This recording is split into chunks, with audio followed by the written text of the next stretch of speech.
Hello, and welcome to another episode of Make More Money Now, which is what every entrepreneur really wants. They don't care about funnels and landing pages and other stuff, all that sales and marketing jargon. They just want to make more money now. And that's why Gerry and I have, I'm Patti from the Small Biz Sales Coach. Gerry is the marketing copywriter and host of Invisible Selling.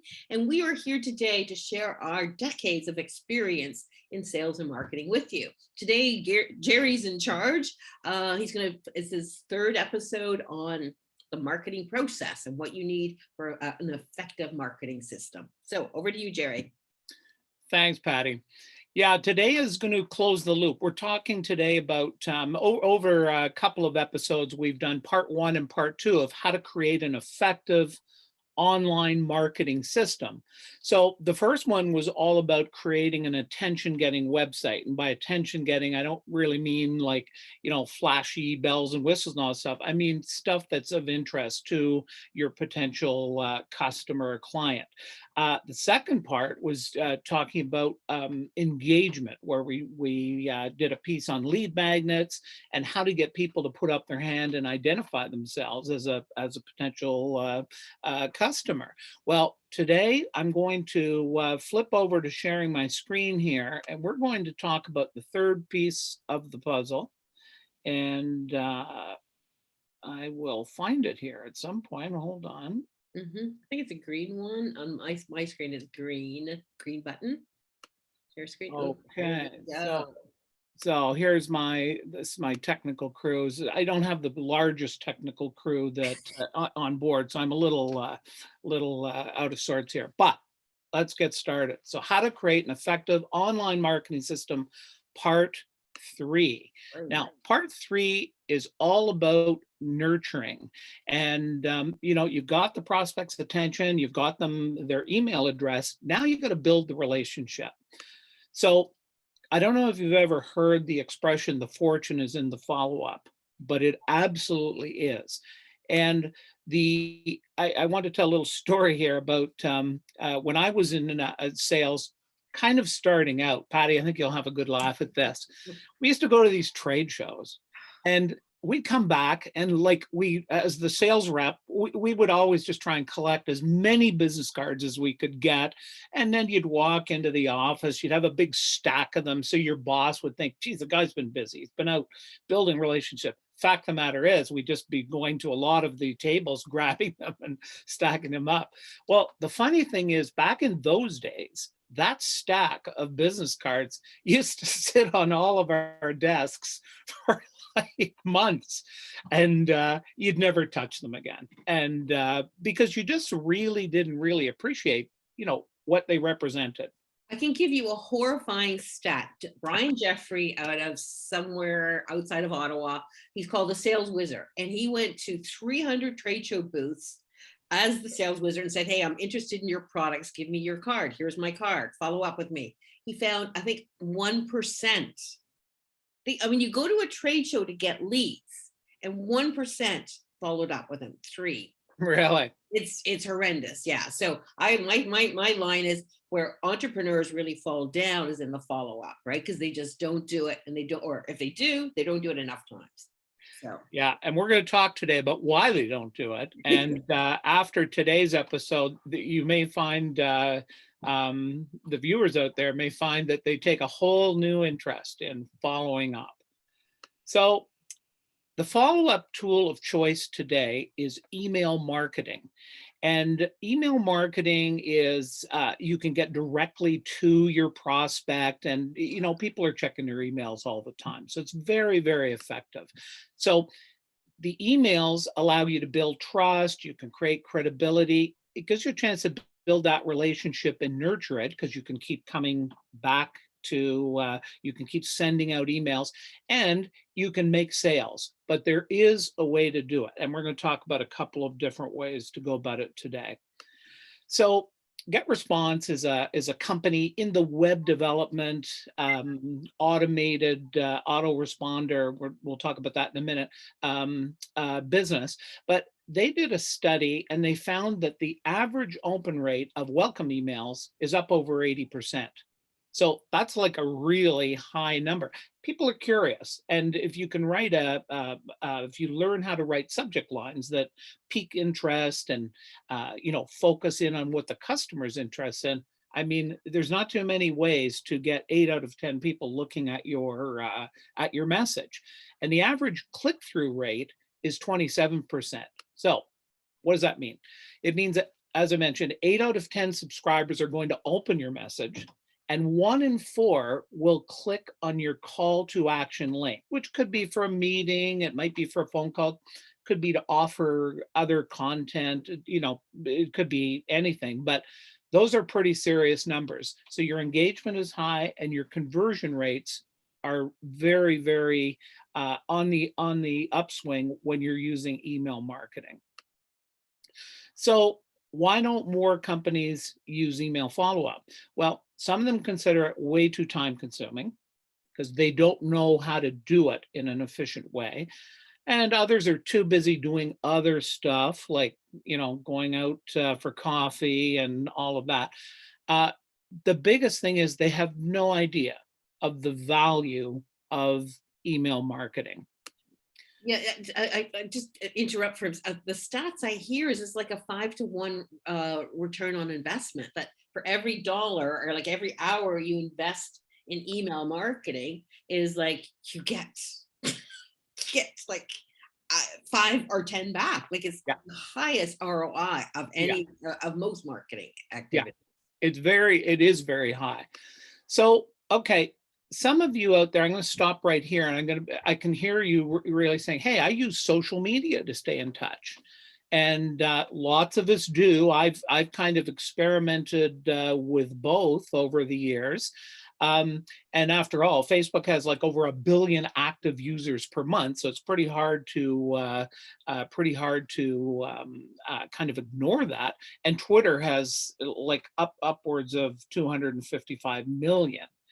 So when you take a look at email, there's over 5 billion active email accounts, and that's 3 times more than Facebook and Twitter combined. So you'll see a little link on this slide, and that link will take you to a post I wrote. It's a little older, it's maybe 3 years old or something, but I think when you read it, you will understand how much more likely you are to get a return from email than social media. So social media has its place, I'm not, but when it comes to out and out connection, there you just cannot be email. And in this blog post I wrote, there's a company called Radicati that this fellow who studies this stuff did a study because he wanted to test this. And in the blog post, you'll see like it's incredible. Hands down, you may not ever go on social media again after you read this article. So when it comes to reach and engagement, which is where the rubber hits the road, you've got with the email, you've got a click-through rate. This is just general. I'm going to talk about something a little later on, but this is just general, 3% range in email click-through, whereas tweets is like 0.5%. So you're 6 more times likely to get someone to click on your link in an email than they will on a tweet. So that is just, email is just ingrained as everybody uses it. I mean, everybody in business uses it. They're familiar with it. And, when you send an email, it's going directly to your intended user, as opposed to, there's no distraction or anything like that. It's going right to the source. Okay, so setting up the email campaign, just getting back to what I mentioned earlier, a lot of business owners, entrepreneurs find it like, where am I going to find time to set up email campaigns? Okay, so what you're going to do is use an autoresponder. And for those of you that don't know what an autoresponder is, because we all have to learn, and these are tools that it's funny. I will speak to clients and I'll say, do you have like an autoresponder for your email campaigns? They'll look at me and go, what? And like they just don't understand. And that's fine because you've got to learn. But this is a game changer for everybody when it comes to email marketing. It just makes it so simple.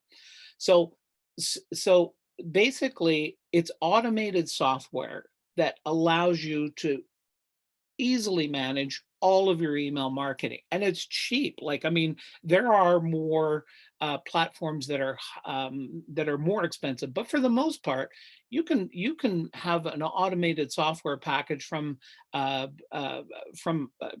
reputable companies in the business for like $30 a month, and you can have up to 2,500, I think it's 5,000 subscribers. Like, it's incredible. So you can manage a lot of data, and it's all clicking buttons once you learn how to use the system. And like many of these things, they're pretty intuitive. You won't believe it. Like, when we used to come back with those big stacks of business cards, well, all that happens now is those business cards, all somebody has to do is just type in the name and the email address into the system and forget about it, because it's all automated and all the messaging rolls out from there. So I use two. I use Aweber, which is kind of, there's Constant Contact, there's Get Response, there's MailChimp. Aweber is just one I started with years ago, and I like it. And that is a basic platform for an autoresponder. I also have, for one of my other businesses, Entreport. Now a, it's not quite like at the level of Infusionsoft, but it's got a lot more horsepower than Aweber. So there's two different things going on here. But for you as a entrepreneur or business owner, Aweber, Constant Contact, any of these $30 a month, and I don't even know if they're that expensive anymore, that will do. So most of them offer free trials. So you can go on and play with it for 7 days or 30 days and kind of test it out. So that's what you want to do as a first step to get your campaigns all automated. So there are some best practices, and all of the big providers, and when I say big, I don't mean like huge companies, but anybody who's serious about it, they will have a way for anybody that you send an email to unsubscribe. And that's a really, really important thing to know.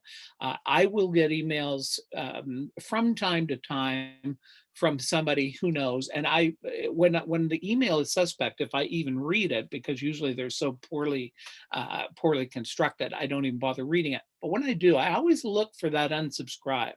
And when I don't see it, I know I'm dealing with somebody who has no idea what the spam laws are about. And usually these providers like Aweber and Constant Contact will also include your address at the bottom of the email. So there's always an option for somebody to say, hey, I don't want this anymore. Click off. And it shows that you're a real business, as opposed to somebody out there in Vaporland that has no real address. So those are a couple of things that, just off the top, that you want to make sure that you look for. Okay, so there's two types of email campaigns. There's a welcome campaign, and then there's one where you can soft sell. You're always trying to nurture and build relationships.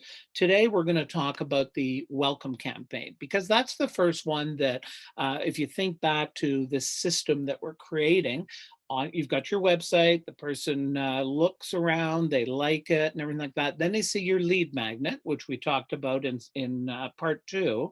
So they go into your lead magnet, they type in their email address. The welcome campaign is what you want to create first. And we're going to look at an example today of this. But the important thing to understand is this is when the prospect's interest level is at its highest. And so what you want to do with that first email, you have to be very careful you don't come off as being too pushy, but you definitely want to make sure you drop a few little anchors in there that get your prospect kind of hooked, if you will, in a good way, on who you are and how you can help them. So this is what I would call a kind of a framework for a standard welcome campaign. The first email delivers the lead magnet. So that's what you want to give them, and that's what they asked for. That's the reason they contacted you. The second one is thanks a lot, and reminds them to open it.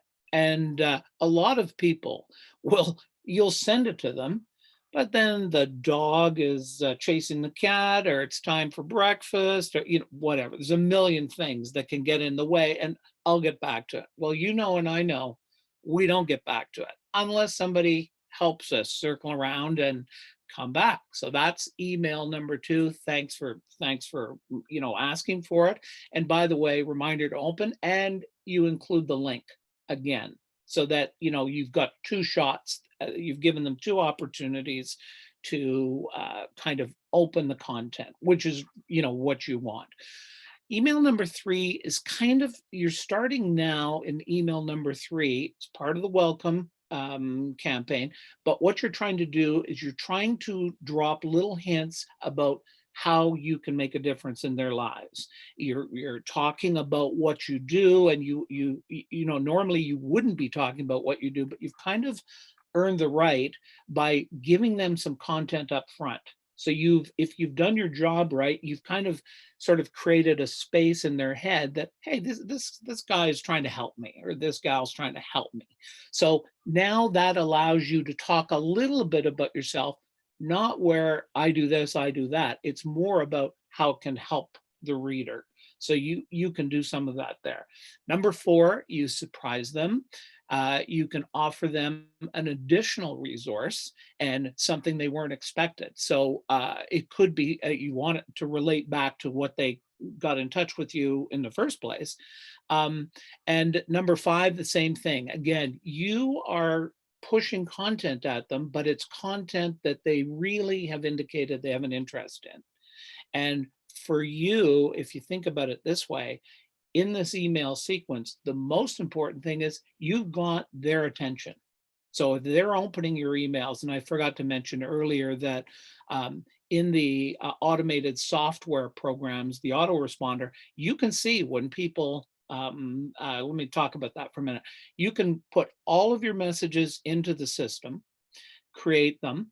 I help clients do that all the time. You're going to see an email in a minute, but you put all of your emails in the system, and you set them all up so that they're timed to go out when you want them to go out. Now, it could be you might want one to go out the first day, and we'll speak to that in a minute. But the main thing is the software makes it very, very easy to send this material out. And again, all you've done from the very first thing when you're setting up your campaign, you've created your content and you've put their name in your system. That's all you have to do. And then you just hit the button, add them to the campaign, and you never even have to think about it again. So each time an email goes out, you will be able to see. If I send the campaign to Patti, I can tell if she's opened it.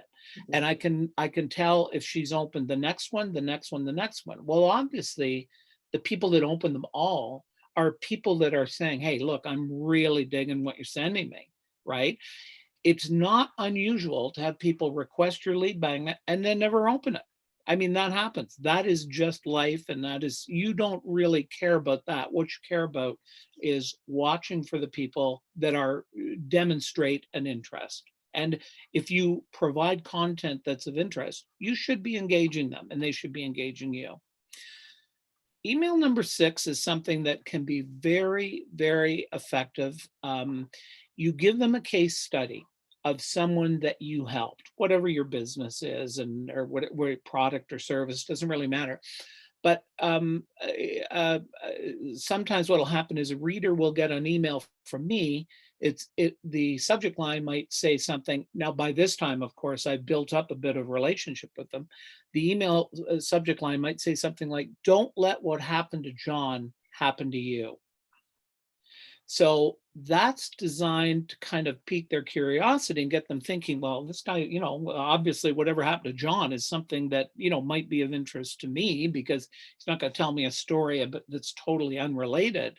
So then what happens is the basic gist of the email is, hey, when John came to us, he'd been ripped off 3 times by service providers that just didn't deliver.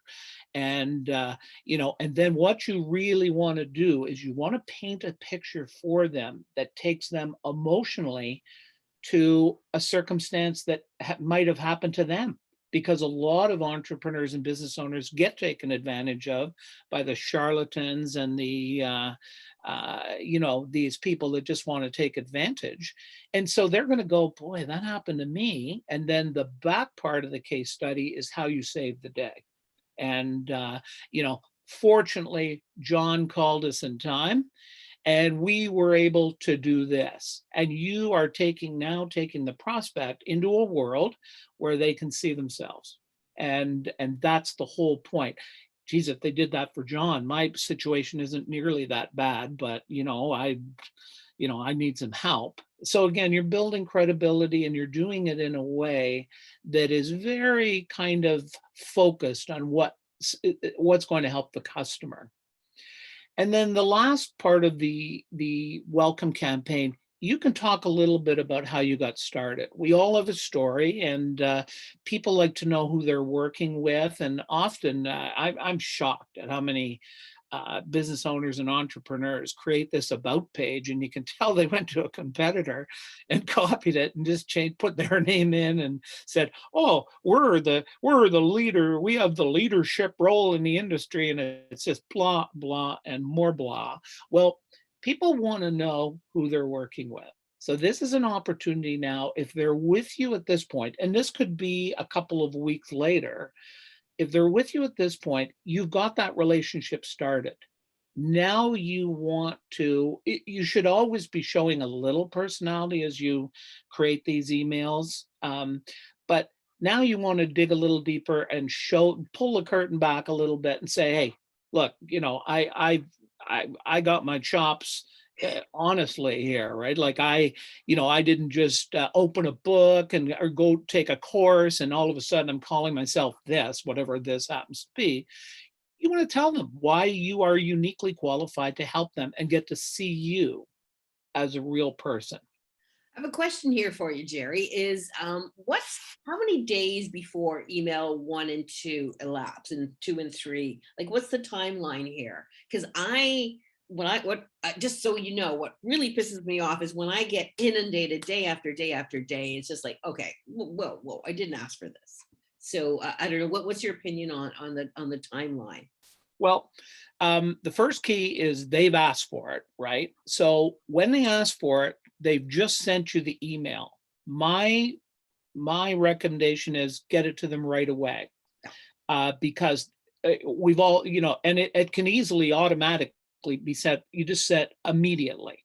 Yeah. And the next day, I would send the thanks and reminder to open the lead magnet along with the link. And then the next 4 or 5 emails, they can be spread out over anywhere between, I'd say, 3 to 5 days. Okay.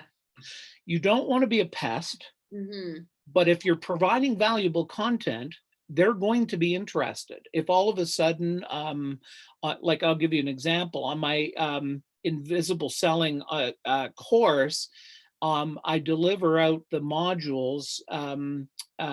It runs for 7 days. So you don't get, a video every day. But at the end of number 1, I say, my second email to them is, hey, did you notice the link to the second video is actually available today? Oh.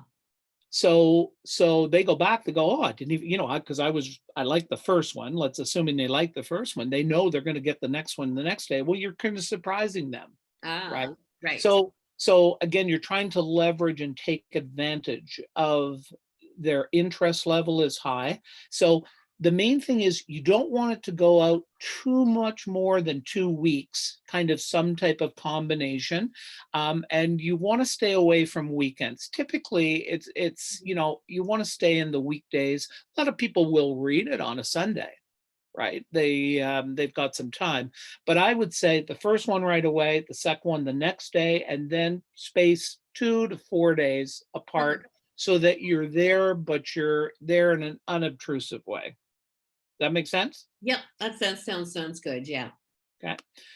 So timing, we just talked about the timing. The main thing is the real key is you want to be delivering value. And so as long as you're delivering value, they will decide if they're interested. And And as Patty's fond of saying, there's only 1% of now buyers, right? So, they're with you and they downloaded your content to begin with. They're saying, hey, I'm going along for the ride, right? They'll get off when they're ready to get off, but you want to make sure that they stay with you. And I'll tell you why.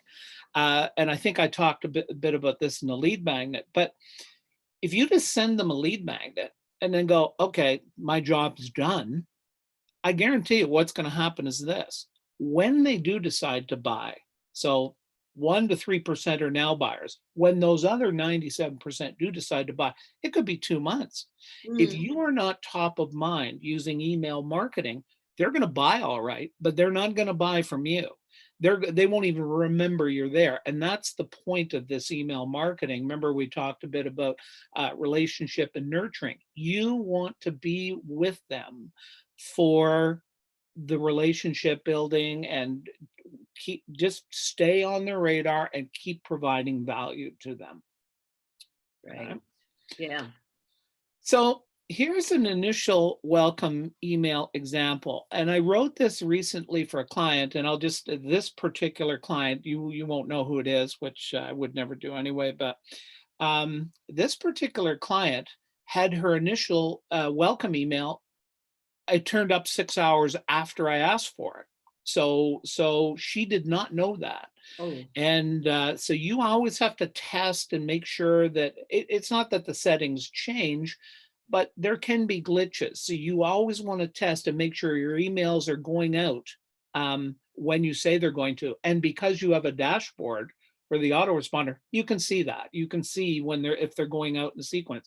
But this was a killer because the very first thing, the person had asked for her lead magnet, which was a great lead magnet and could have made a big difference in people's lives, they weren't getting it for 6 hours. And she did not know that. So that's really important to make sure your system is set up properly and that it's working. And you can easily test it using pretend you're a subscriber and just go on your list and see what happens. And, you just look at the process, see if it's happening the way that you want. So I took her email. She's pretty good. She's quite a marketer, but a little wordy, and especially for the first one, you want more than less, but you want to make sure everything is doing a job here. So let's take a look. Patti, can you see that? Okay, like the slide. I know it's a little smaller. Okay. So you see here, dear Shannon, welcome to the ABC community, obviously fake company. ABC, here's the ABC checklist you requested. First step in self-reflection. Click here to access the worksheet download. People just like you have used it as a starting point to make incredible changes. It's important to keep in mind. I'm skipping because I'm going to show you what I'm doing in this email in a minute. Remember, Rome wasn't built in a day. Often what holds us back from change is mistaken belief. Over the next couple of weeks, don't forget, click here. Okay, so that's the first email. It's not overly long, but there's a lot going on in this email. Now we're going to take a look at why I wrote it this way. Okay, so let's go right to the top. It says, dear first name, and this was just a recommendation to her, or simply start below. Putting the first name in is nice, like with a personalization, but it's a lot of people don't do it anymore because it's not that big a deal. People expect it. If you're going to put their first name, you need to remember to ask for it on your lead when you have your lead magnet, right? You can't just ask for the email address. So let's take a look here at what we've got going. So welcome to the ABC community. Here's the ABC checklist you requested as a first step in self-reflection. Well, what I'm doing there is reminding them that they asked for it and that they're taking the first step. Then I offer the link to download the checklist. Now, the most important thing here is I've done what this particular subscribers asked for. That's the first thing I did. So people like you have used it as a starting point, the checklist, to make incredible changes in their lives. So what I'm doing here is I want to put the idea in the reader's mind that there's lots of people that are interested in this. So we all like to be part of a group. And so I'm sort of trying to set her at ease in this case, and just say, hey, listen, lots of people are, are interested in this type of thing. It's important to keep in mind lasting change is a gradual process. So what I'm doing there is I'm kind of laying the groundwork for future emails and offers. So, I'm saying it's a gradual process. So it takes some time. Remember, Rome wasn't built in a day. Now, often what holds us back, and this is where I'm taking what my client knows is an issue. Often what holds us back from change is a mistaken belief that transformation has to be radical, quitting your job, sacrificing security for freedom, or moving to Tibet and becoming a yogi. Mhm. Well, the main thing is this is an issue for people, and it may stop them right here because they think, oh yeah, but the checklist and everything, but I know I'm going to just have to change my life. That's too daunting for people. So Mhm. what I want to do is I want to tap into what my client already knows. The reader may think they have to make big changes, and it helps to reduce the anxiety when she tells them that's not necessarily the case. So that brings the frantic level down a little bit and says, hey, you don't have to quit your job or change everything up. And so it kind of paves the way for future understanding. So over the next couple of weeks, again, setting expectations, you'll be receiving a series of emails from me that I created to help you gain new insights at what you think about where you want to be. So I'm sort of saying unsubscribe anytime you want. Again, lowering the sales resistance and any anxiety somebody might have about thinking, oh, I'm just going to get a ton of these things. Promise of additional. So this gives them a promise of additional value, and it puts them in control, knowing she can stop them when she wants. Don't forget, you can take advantage of your complimentary ABC discovery call when you're ready. So that was offered on the website.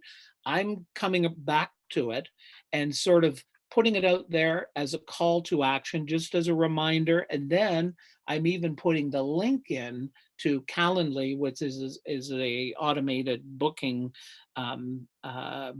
software. So making it very easy for them to book the call. They may decide, like, you know what, I'm ready to go take the next step. So we don't want to stop them. So you want to make it easy. I look forward to serving you.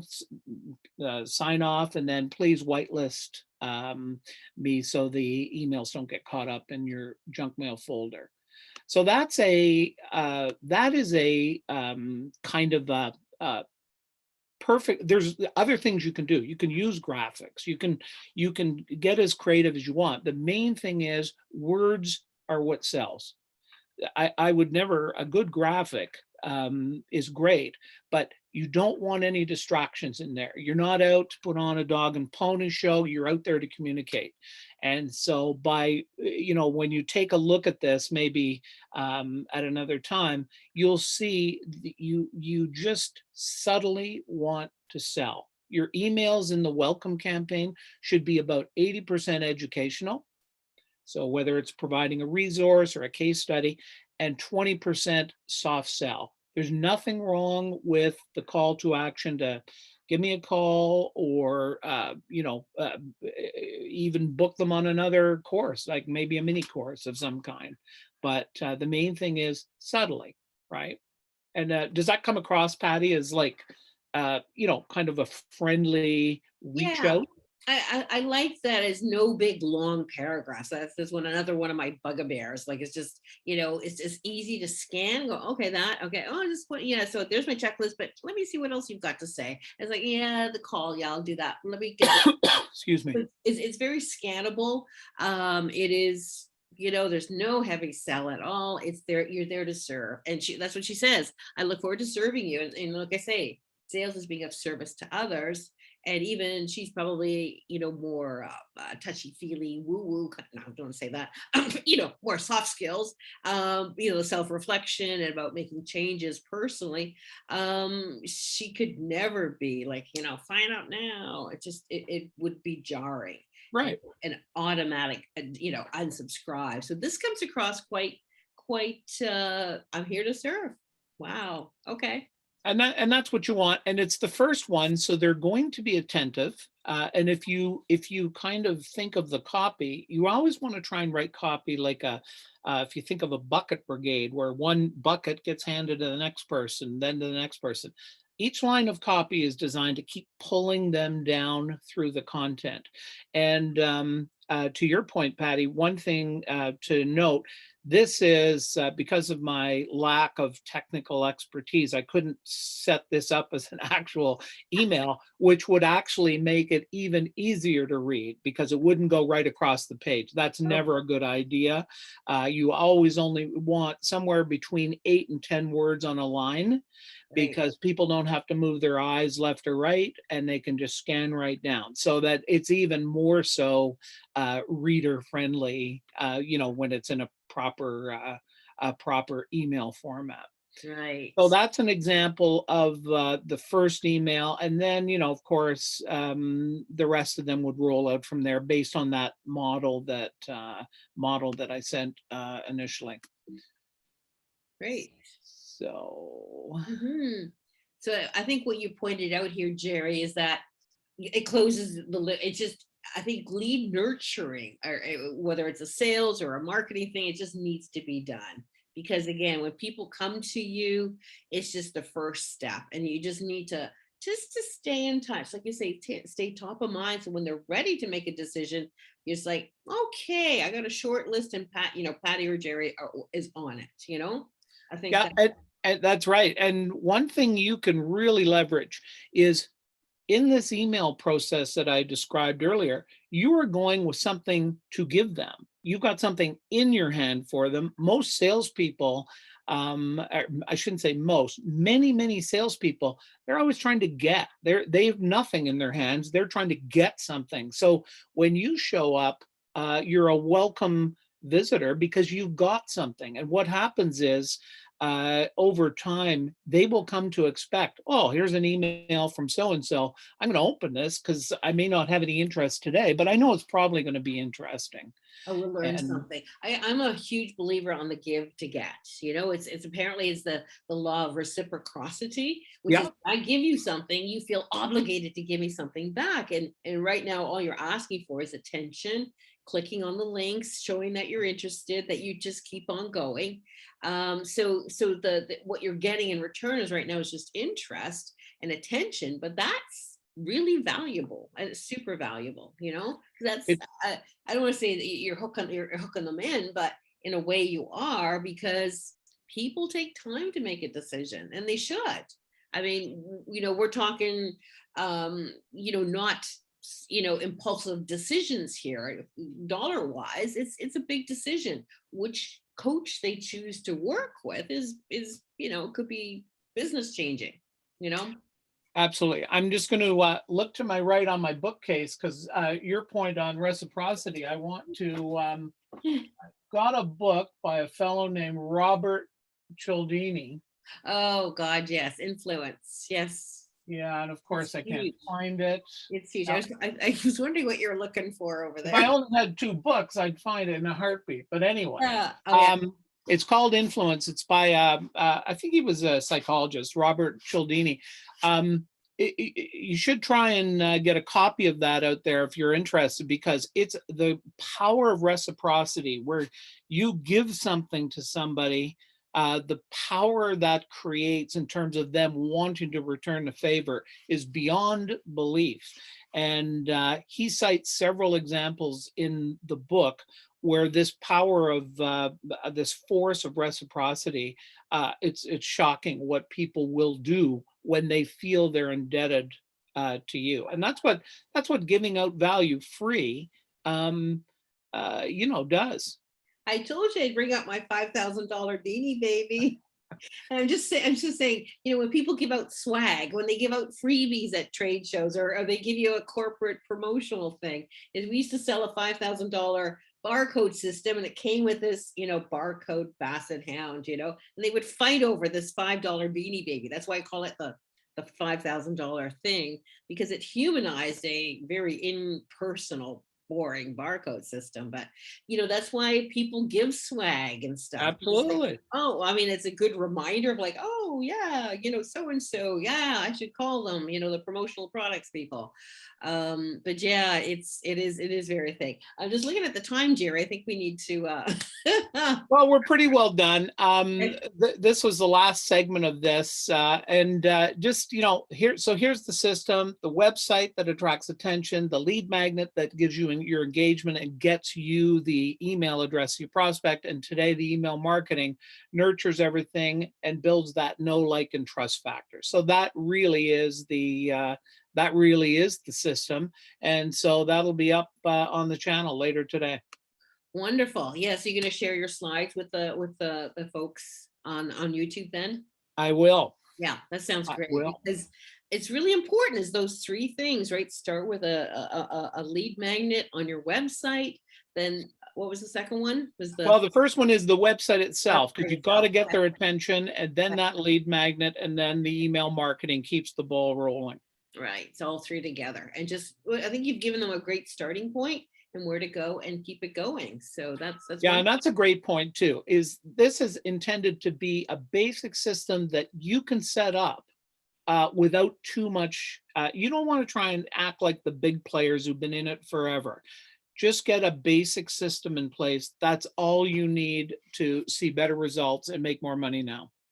I know. I keep going back. When you look at Gary Vee's first wine a library video at very low production values, pretty much amateur setup. With a kind of a table and a video a webcam. You got to start somewhere, right? Yeah. Nobody gets into the New York Times bestseller list by writing their first draft of a novel or a book, right? So just start. Just start. Anything's better than what you don't have today. Perfect. See you next week. We'll be talking sales. See you next episode. Bye. Bye.